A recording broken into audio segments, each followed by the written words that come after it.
एका पारड्यामध्ये मुक्तीची सर्व साधने ठेवली, दुसऱ्या पारड्यामध्ये हा श्रीमद भागवत ग्रंथ ठेवला आणि तोलल्यानंतर भागवत ग्रंथाचं पारडं जड झालंय.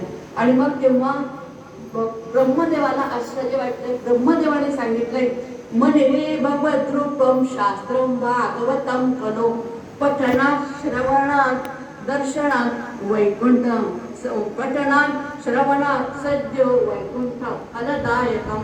मग देवांनी काय केले, एक सभा बोलवली आणि त्या सभेमध्ये सांगितलंय की नाही, मी काय केलं होतं, एक पारडं ठेवलं होतं आणि पारड्यामध्ये जेव्हा मुक्तीची साधनं एकीकडे ठेवली आणि भागवत ग्रंथ एका बाजूला एका पारड्यात ठेवला, तेव्हा श्रीमद भागवताचं पारडं जड झालंय.